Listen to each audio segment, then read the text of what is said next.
Hey, if you haven't watched Chris Hemsworth, Limitless, it's definitely a show I recommend.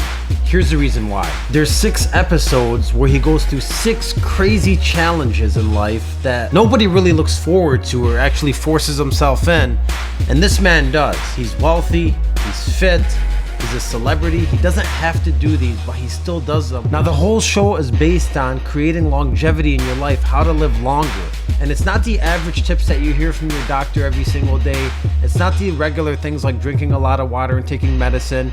These are the top secrets in the world to really give yourself a longer life and give yourself a healthier, stress-free life. So I'll share my screen with you guys real quickly, and I'll go through all 6 episodes here to show you exactly what they're about. So the first episode is called Stress Proof, and he has to walk on a crane in the middle of the sky somewhere with really not a lot of balance, just a small little, stick to walk on.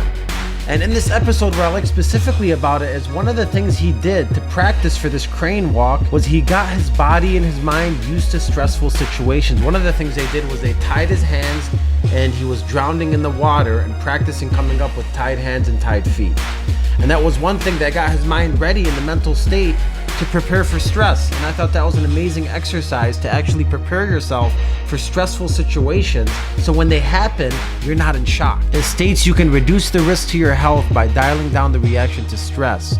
You can actually take control of your mind and body. The second episode, called Shock, which of course is my favorite, it's about him swimming in the Antarctica and freezing water and doing a long swim by himself and making it through. And the ways he gets ready in this one is by preparing his body for the cold.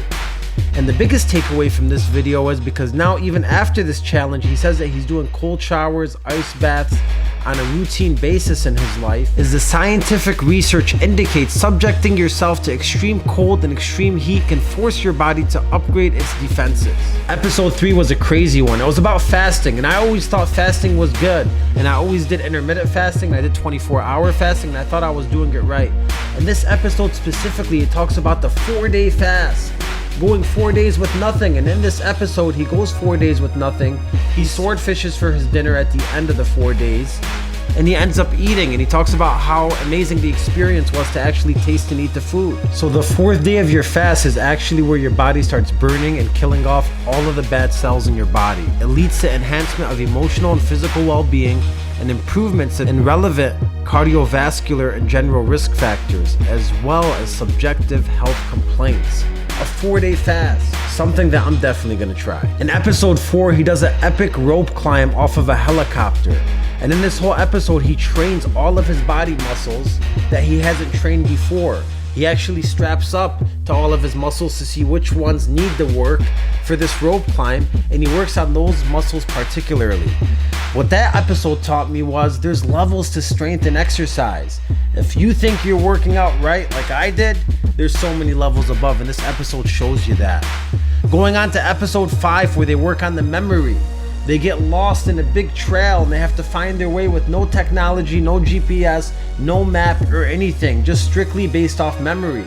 And in this episode, I learned that dancing is something that really helps your mental mind and helps your memory. And then episode 6, to sum it up, called Acceptance. They take him to a retirement home. They strap him up with weights like he's an old man, and they make him maneuver around for 2-3 days like this. And when he goes there, everybody in the retirement home is playing along with the act. And at the end of this, his wife actually gets aged 50 years, and he meets her and does a dance with her. He meets people that have cancer. He meets people that have a totally different perspective. Meets people that lost their arms and their legs in their childhood. And he really learns a different perspective of aging. Instead of being scared of aging, learn to enjoy every single moment in your lifetime. At the end of this episode, he actually goes into a coffin to meditate. Deep meditation about everything that he sees in his life as his soul is leaving, and all the people around him, and who's coming to see him at his last breath, and what happens after, and letting go and being free. And it actually helps calm him when thinking about death. And I think that was just a very touching episode for me to watch. I actually practiced that meditation as well. So it's 6 episodes all about doing crazy things in life that actually help you with your health, your mental, and your longevity in life. And going through it and watching him go through all these things, there's so many takeaways. These are just mine. I definitely recommend watching this show, Limitless, and I definitely recommend practicing some of these activities. Not as severe probably, but in a miniature form. Practice some of these activities and challenge yourself every single day, because I believe challenging yourself and forcing discomfort in your life is the way to get the first win every single day. And that first win will lead to a second win, third win, and fourth win, and start the positive domino in your life. It's Acez Academy with you here, dropping fire all of 2023. Like, subscribe, and share the channel with anybody you love. We're doing this for you, baby. Shout out to Chris Hemsworth.